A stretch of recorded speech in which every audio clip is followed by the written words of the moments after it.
আসসালামু আলাইকুম। আশা করছি প্রত্যেকে অনেক ভালো আছেন।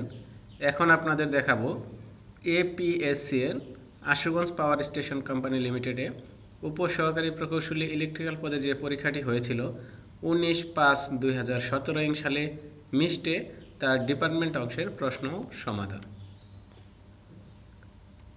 1 নম্বর, বাংলাদেশের ট্রান্সমিশন ও ডিস্ট্রিবিউশন ভোল্টেজগুলো কত? অপারেটিং ভোল্টেজের ভিত্তিতে ট্রান্সমিশন ভোল্টেজ দুভাবে বিভক্ত, যেমন প্রাইমারি ট্রান্সমিশন ও secondary transmission. Primary transmission voltage হচ্ছে 400 KV, 230 KV, 132 KV. Secondary transmission voltage 66 KV, 33 KV. Distribution ভোল্টেজে দুভাবে বিভক্ত, primary distribution, secondary distribution. Primary distribution হচ্ছে 11 কেভি, 6.6 কেভি, 3.3 কেভি, এবং সেকেন্ডারি ডিস্ট্রিবিউশন হচ্ছে 400 ভোল্ট, 230 ভোল্ট। 2 নম্বর, স্টার ও delta এর দুটি করে সুবিধা লিখুন। স্টার, একই লাইন ভোল্টেজ তৈরি করতে ডেল্টা এর তুলনায় স্টারে কম তার লাগে। স্টার সিস্টেমে নিউট্রাল পয়েন্টকে আর্থ করা যায় বিধায় আর্থ ফল্টের সময় ইহা সিস্টেমকে রক্ষা করে। ডেল্টা এর দুটি সুবিধা: রোটারি কনভার্টারের জন্য ভালো সংযোগ, এবং 2 নম্বর, 3 ফেজ ইন্ডাকশন মোটরের জন্য ভালো সংযোগ। 3 নম্বর, ডিসি অ্যামিটারের রেঞ্জ কিভাবে বৃদ্ধি করা যায়? উত্তর, অ্যামিটারের কয়েলের সাথে প্যারালালে একটি শান্ট রেজিস্ট্যান্স সংযুক্ত করে। 4 নম্বর, অনলাইন ও অফলাইন ইউপিএস এর মধ্যে পার্থক্য লিখুন। অফলাইন ইউপিএস মূল কারেন্ট প্রবাহের সাহায্যে পিসিতে পাওয়ার সাপ্লাই দিয়ে থাকে, তাই পাওয়ার ইনভার্ট করার জন্য সময়ের প্রয়োজন হয়। অনলাইন ইউপিএসে ফায়ারওয়েল দেওয়া থাকে, যার কারণে ভোল্টেজ আপ ডাউন করলে পিসির কোনো সমস্যা হয় না, আর অফলাইন ইউপিএসে ফায়ারওয়েল থাকে না। 5 নম্বর, ইউপিএস এর ব্যাকআপ টাইম কি কি বিষয়ের উপর নির্ভর করে? উত্তর, লোড, ব্যাটারির অ্যাম্পিয়ার আওয়ার, ব্যাটারির বিদ্যমান চার্জ। 6 নম্বর, পাওয়ার ফ্যাক্টর উন্নতকরণের 3টি উপায় লিখুন। উত্তর, synchronous condenser, phase adventure, static capacitor. 7 নম্বর, সমতল সেগের সূত্র লিখুন। এস সমান WL²/8T। এস হচ্ছে সেগ মিটারে, ডব্লিউ হচ্ছে কন্ডাক্টরের কার্যকরী ওজন কেজিতে, এল হচ্ছে স্প্যান বা বিস্তার মিটারে, টি সর্বোচ্চ অনুমোদনীয় টান কেজিতে। 8 নম্বর, রিলে ও ফিউজের মধ্যে পার্থক্য লিখুন।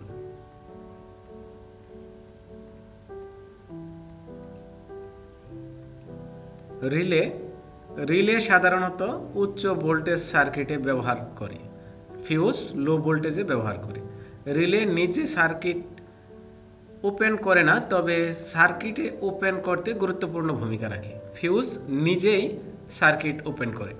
ফিউজটা নিজে পুড়ে যায়, পুড়ে গিয়ে সার্কিটকে ত্রুটিপূর্ণ যে সার্কিট তাকে আলাদা করে দেয়।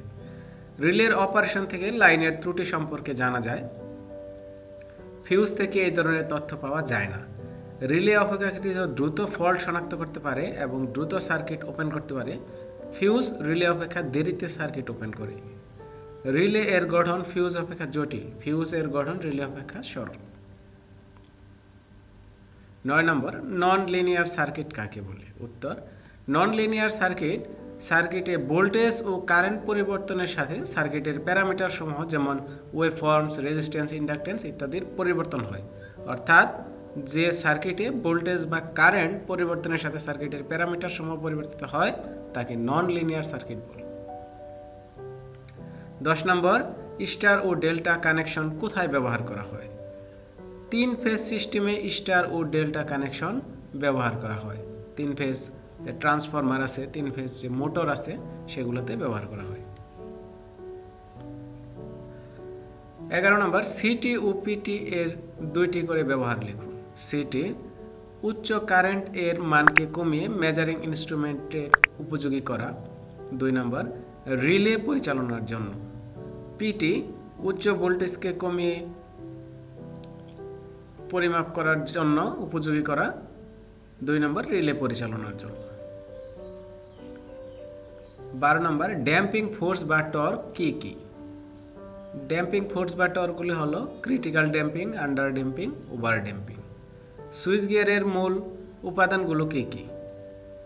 সুইচ গিয়ারের প্রধান উপাদান হলো রিলে ও সার্কিট ব্রেকার। এছাড়া অন্যান্য উপাদানগুলো হলো সিটি, পিটি, বাসবার, কন্ডাক্টর ও ট্রিপিং মেকানিজম ইত্যাদি। 14 নম্বর, একটি বাড়িতে 60% লোড সংযোগ চলমান আছে। একই সংযোগ থেকে পাশের বাড়িতেও বিদ্যুৎ সরবরাহ আছে। ওই বাড়ির গ্রাহক দেখলেন তার কোনো লোড জ্বলছে না। তিনি একটি টেস্টারের সাহায্যে সকেটের সুইচ অন করে টেস্টার দিয়ে দেখলেন ফেজ এবং নিউট্রাল দুটোতেই ফেজ দেখাচ্ছে। ওনার বাড়িতে শর্ট সার্কিটও হয়নি। মূল সংযোগের কি সমস্যা হচ্ছে বলে মনে হয়? ওই বাড়িতে নিউট্রাল কানেকশন বিচ্ছিন্ন হয়ে গেছে। নিউট্রাল কানেকশন বিচ্ছিন্ন হলে নিউট্রাল এবং ফেজ দুটোতেই পাওয়ার দেখাবে। 15 নম্বর, জিনার ডায়োড ট্রায়াক এলইডি এর সিম্বল আঁকুন। এটি হচ্ছে জিনার ডায়োডের সিম্বল। লক্ষ্য করুন, এটি হচ্ছে অ্যানোড প্রান্ত এবং এটি হচ্ছে ক্যাথোড প্রান্ত। আর ক্যাথোডটাই হচ্ছে এটি রিভার্স এবং অ্যানোড এটি হচ্ছে ফরওয়ার্ড। আর এই জিনার ডায়োডটি রিভার্স বায়াসে কন্ডাকশন পায়। এটি হচ্ছে ট্রায়াক। ট্রায়াকে কোনো ক্যাথোড থাকে না, দুটি অ্যানোড থাকে এবং একটি গেট থাকে। এটি হচ্ছে ট্রায়াকের সিম্বল, MT1, MT2 এবং এটি হচ্ছে গেট। এলইডি এটি হচ্ছে অ্যানোড এবং এটি হচ্ছে ক্যাথোড। আর এই দুটি সিম্বল দেখুন, যে আলো যে বিচ্ছুরিত হচ্ছে তার জন্য এই দুটি সিম্বল বোঝানো হয়। এটি হচ্ছে এলইডি এর symbol. 16 number, pure capacitive load এর ফেজর এবং ভেক্টর ডায়াগ্রাম অঙ্কন করো। বন্ধুরা, আমরা জানি পিওর ক্যাপাসিটিভ লোড যখন হয়, পিওর ক্যাপাসিটিভ লোডে কারেন্ট ভোল্টেজের থেকে 90 ডিগ্রি সামনে থাকে এবং ভোল্টেজ 90 ডিগ্রি পিছনে থাকে। তাহলে লক্ষ্য করুন, এটি হচ্ছে ফেজর ডায়াগ্রাম। যদি আমরা 0 থেকে ধরি, লাল যে রেখাটি দেখতে পারতেছেন যে ওয়েভটি সাইন ওয়েভ, এটি 0 থেকে শুরু হয়েছে। এটি হচ্ছে ভোল্টেজের ওয়েভ এবং কারেন্ট এটি লক্ষ্য করুন, দেখুন যে 90 ডিগ্রি সামনে আছে। তো বন্ধুরা, সামনে মানে এইদিকে আছে, দেখেন এই ওয়েভটি, কারেন্টের ওয়েভটি আরো এদিকেও কিন্তু আছে। এটি হচ্ছে 90 ডিগ্রি পজিটিভ আছে, মানে 90 ডিগ্রি সামনে আছে ভোল্টেজের থেকে। এটি হচ্ছে ফেজর। আর ভেক্টর ডায়াগ্রামটি লক্ষ্য করুন, এটি হচ্ছে ভোল্টেজ এবং আমরা জানি যে এন্টি ক্লকওয়াইজ হচ্ছে পজিটিভ এবং ক্লকওয়াইজ নেগেটিভ। তাহলে এটি এন্টি ক্লকওয়াইজ 90 ডিগ্রি। দেখেন একটা এক সমকোণ লম্ব একটি থেকে আরেকটি, আমরা জানি এটি এক সমকোণ 90 ডিগ্রি, লম্ব হলে 90 ডিগ্রি। তাহলে এখন দেখুন যে এটি এন্টি ক্লকওয়াইজ পজিটিভ দিকে আছে, তার মানে কারেন্টটি ভোল্টেজের থেকে 90 ডিগ্রি সামনে আছে। 17 নম্বর, নিচের সার্কিট হতে I1 এবং I2 এর মান বের করুন। এখানে দেখুন এই সার্কিটটি, এখানে দেওয়া আছে দুটি সোর্স ডিসি, একটি 12 ভোল্ট এবং একটা 6 ভোল্ট। রেজিস্ট্যান্স আছে 3টি, মান দেওয়া আছে। এখন লক্ষ্য করুন, এই হচ্ছে কারেন্ট I1 এবং এই হচ্ছে I2। I1 এবং I2 এর ডিরেকশন কিন্তু দেওয়া আছে। যেহেতু ডিরেকশন দেওয়া আছে, সেই ডিরেকশন থাকলে অনেক সুবিধা হয় সমাধান করতে। এটি যেহেতু বলা নেই কোন নিয়মে করতে হবে, আপনি কারশফ, মেশ অ্যানালাইসিস, সুপারপজিশন যে কোনো নিয়মেই করতে পারেন। তো আমি এটি কারশফের মাধ্যমে দেখাচ্ছি। তো শুরুতেই আমরা এই বিন্দুগুলো ধরে নিলাম ABCDEF। যেহেতু এটি কিন্তু সম্পূর্ণ আপনি ডিউ ধরতে পারতেন, যেহেতু একটা শর্ট, এখানেও যা এখানেও যা এখানেও যা, কিন্তু আমি অন্য একটা বর্ণ ধরে নিয়েছি, তাতে লেখা দেখতে সুবিধা ভালো লাগে আর কি। তাহলে প্রথম আমরা যদি বি বিন্দুতে KCL করি, লিখতে পারি, দেখেন I1 ভিতরের দিকে এখানে প্রবেশ করছে। আমরা জানি কি KCL হচ্ছে আগত কারেন্ট সমান নির্গত কারেন্ট। তাহলে I1 সমান নির্গত হচ্ছে I2 এবং I3। তাহলে আমরা এখানে লিখলাম I1 সমান I2 প্লাস I3। এখান থেকে আমরা I3 আলাদা করতে পারি। I3 সমান হচ্ছে I1 মাইনাস I2। এবার লক্ষ্য করুন, ABEFA এ লুপে যদি আমি KVL প্রয়োগ করি, তাহলে প্রথমে হচ্ছে 12 ভোল্ট প্লাস, এটি হচ্ছে প্লাস, এটি মাইনাস। এটা দেখেও বুঝতে পারতেছেন, আমরা জানি যখন লুপ নেব তখন শেষের চিহ্নটি নেব। তাহলে 12 মাইনাস 6I1। দেখেন এই তীর চিহ্নে, আমরা জানি তীর চিহ্নের মাথায় থাকে মাইনাস এবং শুরুতে প্লাস। তাহলে আমরা শেষের চিহ্নটি নিব সূত্র অনুযায়ী। এখন শেষের চিহ্নটি নিলাম মাইনাস 6I1 মাইনাস, ঠিক এখানে মাইনাস, এখানে প্লাস, তাহলে মাইনাস 12i3 ইকুয়াল 0। তাহলে 12 মাইনাস 6i1 মাইনাস 12i3 এর মান দেখেন এখানে বের করেছি i1 মাইনাস i2 মানটা বসিয়ে দিলাম, যে ইকুয়েশনটি আসলো minus 18i1 plus 12i2 equal minus 12। এটি আমরা 2 নম্বর ইকুয়েশন দিয়ে রাখলাম। আবার A B C D E F A এই সম্পূর্ণ একটি লুপে কেবিএল করলাম। আপনারা যদি এই লুপে কেবিএল না করে এই লুপও নেন তবু কিন্তু হবে। মূল কথা সবগুলো একবার সবগুলো রেজিস্ট্যান্স বা যত সোর্স আছে সবার উপরে যাতে লুপটা প্রয়োগ করা হয়, এটি হচ্ছে কারশফের নিয়ম। সেক্ষেত্রে আপনি এটাও নিতে পারেন বা এটাও নিতে পারেন। আমি এটা নিয়েছি, তো এটা নেওয়ার পরে দেখেন 12 প্লাস 12 মাইনাস 6i1 মাইনাস 4, এখানে দেখেন এই তীর চিহ্নের মাথায় মাইনাস, শুরুতে প্লাস, মাইনাস 4i2 মাইনাস এখানে দেখেন 6 এর এখানে আছে নেগেটিভ, তাহলে মাইনাস 6 ইকুয়াল 0। যে ইকুয়েশনটি আসে 6i1 প্লাস 4i2 ইকুয়াল 6। এখন দেখেন 2 এবং 3 সমাধান করে আমরা এটি লিখতে পারি। আলাদা আলাদা বের করে করতে পারেন অথবা এটা ক্যালকুলেটরে একদম সহজেই করা যায়। আপনারা চলে যাবেন শুরুতেই এখানে দেখেন এই ইকুয়েশন 1 নম্বরে চলে যাবেন। এখন দেখেন আননোন, মানে এখানে আননোন, এই দুইটা ইকুয়েশনে আননোন কয়টা আছে? আননোন মানে অপরিচিত, যেগুলোর মান জানা নেই। এখানে দেখেন i1 এবং i2 এই দুইটি আছে আননোন। তাহলে এই 2 এর মধ্যে চাপ দিয়ে দিলাম।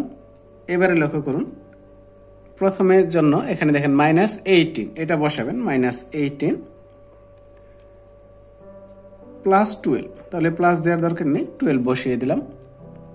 এরপর C1, এটা সবসময় এইটা খেয়াল রাখবেন যে যখন তৃতীয়টি বসাবেন তখন কিন্তু ইকুয়াল দিয়ে ইকুয়ালের পরে নিয়ে যাবেন, অবশ্যই আগে রাখবেন না, পরে নিয়ে যাবেন, পরে নেওয়ার পরে বসাবেন। তাহলে মাইনাস 12,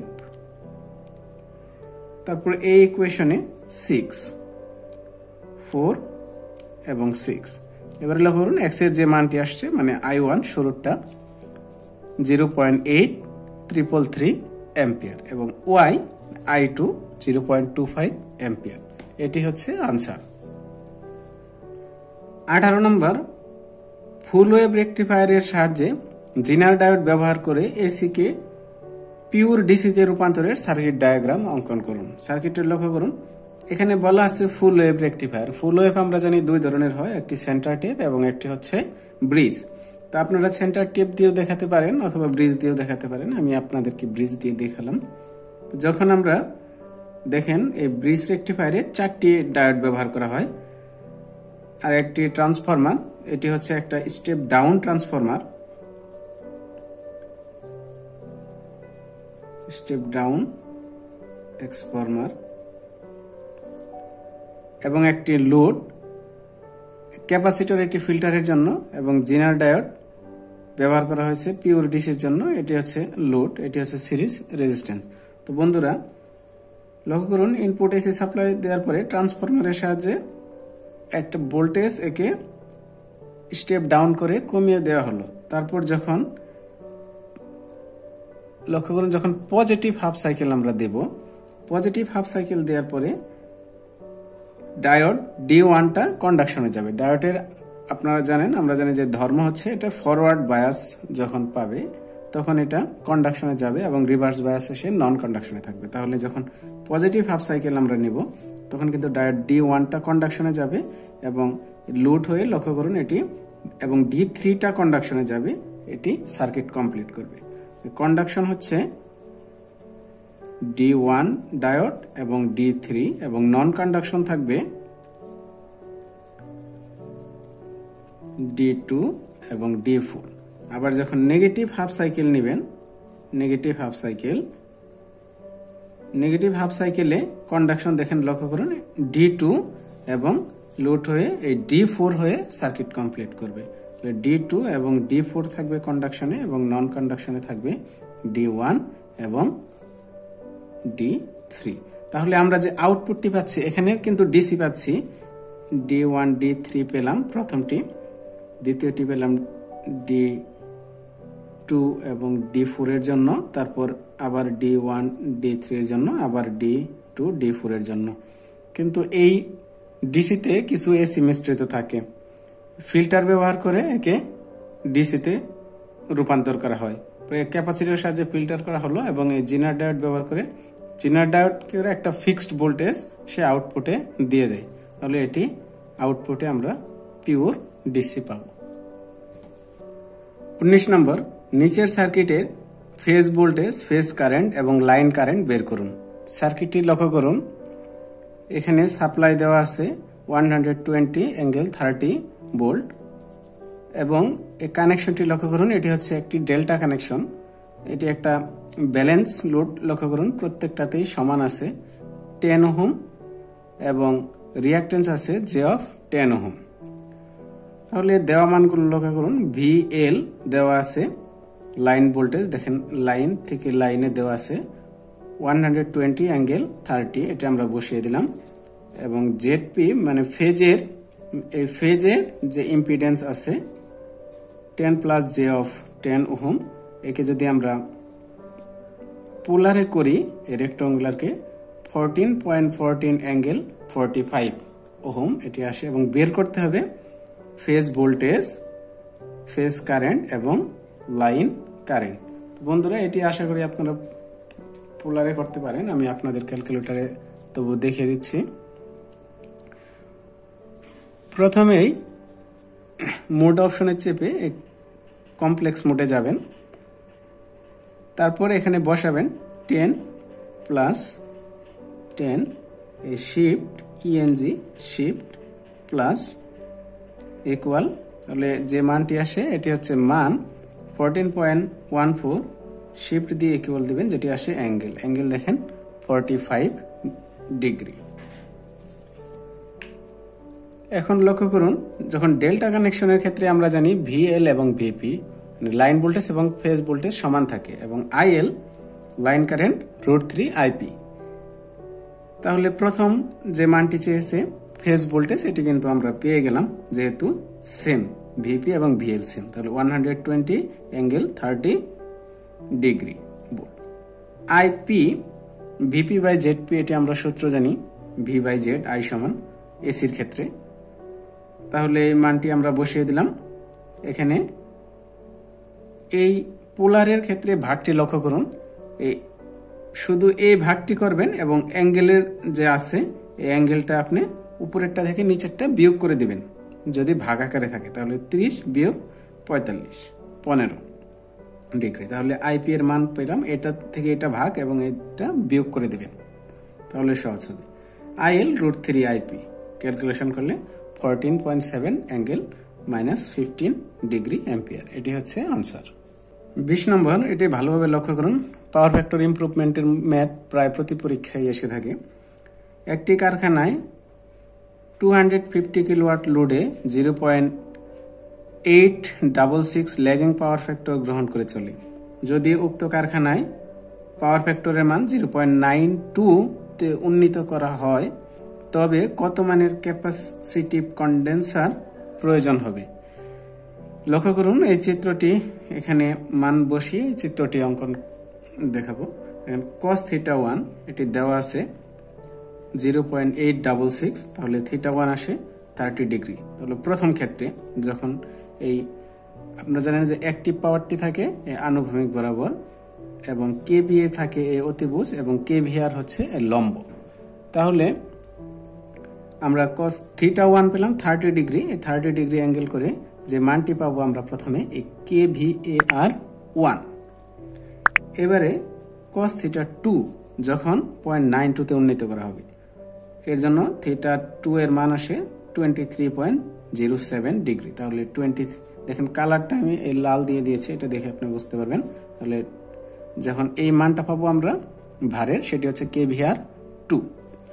এখন kVAR কত মানের ক্যাপাসিটিভ কন্ডেন্সার বের করতে হবে, kVAR যদি আমরা বের করি সিডি, এটি তাহলে লক্ষ্য করুন এই kVAR1 থেকে যদি kVAR2 বিয়োগ দিয়ে দেই তবেই কিন্তু আমরা এই কাঙ্ক্ষিত kVAR পেয়ে যাচ্ছি, কতটুকু উন্নীত করতে হবে।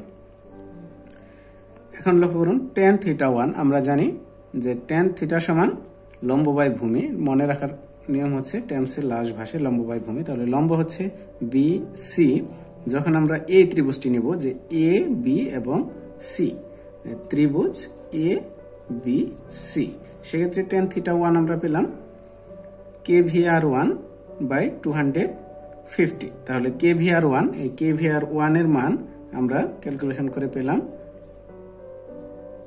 144.33। এখন সেম ভাবে kVr2 আমরা বের করব। এ বি ডি এই ত্রিভুজটি নিতে হবে। এ বি ডি এই ত্রিভুজ যখন আমরা নেব তখন kVr2টা আমরা পেয়ে গেলাম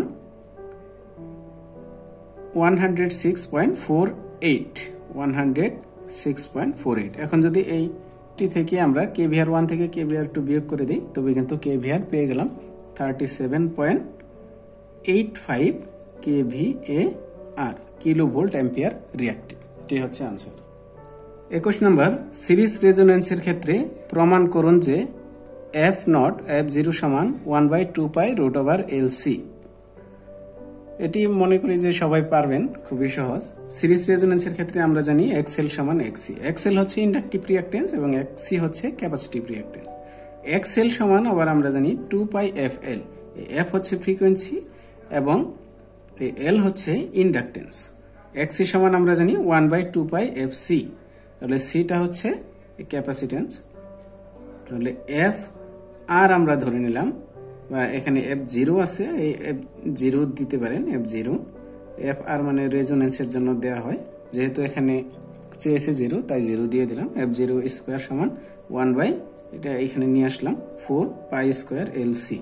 এখন যদি এই দুইটাকে রুট করি, মানে সম্পূর্ণকে যদি দুই সাইডে রুট করি তাহলে F0 1/2π√LC, ঠিক প্রমাণিত। 22 নম্বর সর্বশেষ যেটি ছিল 10% স্লিপে 6 পোল 50 সাইকেল পার সেকেন্ড বা হার্টজ একটি ইন্ডাকশন মোটরের রোটর স্পিড কত? এখানে দেখেন দেওয়া মানগুলো এই সাইডে বসিয়ে দিয়েছি। এস স্লিপ আছে 10%, 10 বা 100 0.1। পি পোল দেওয়া আছে 6, ফ্রিকোয়েন্সি দেওয়া আছে 50। এন আর রোটর স্পিড কত? আমরা জানি এনএস সমান 120 f/p। তাহলে এনএস এর মান পেলাম 1000 rpm। আবার আমরা জানি এন আর সমান এনএস 1 - s। এই সূত্রটি বসিয়ে দিলে এখানে দেখেন এন আর এর মান আসলো 900 rpm বা 900 rpm। এটি হচ্ছে আনসার। শুধু দুইটা সূত্র পারলেই কিন্তু এই ম্যাথটি একদম সহজ। এই সূত্রের প্রমাণও আছে। প্রমাণ কিভাবে করা যায় আমি আপনাদের অন্য একটা ভিডিওতে দেখাবো। তো বন্ধুরা, আশা করছি প্রত্যেকটি প্রশ্নের উত্তর বুঝতে পেরেছেন। যদি আপনাদের কাছে কোনোটা ভুল মনে হয় তাহলে কমেন্টস বক্সে কমেন্টস করুন, অথবা বুঝতে অসুবিধা হলেও জানান। ইনশাল্লাহ সমাধান করার চেষ্টা করব। সবাইকে ধন্যবাদ। আসসালামু আলাইকুম ওয়া রাহমাতুল্লাহ।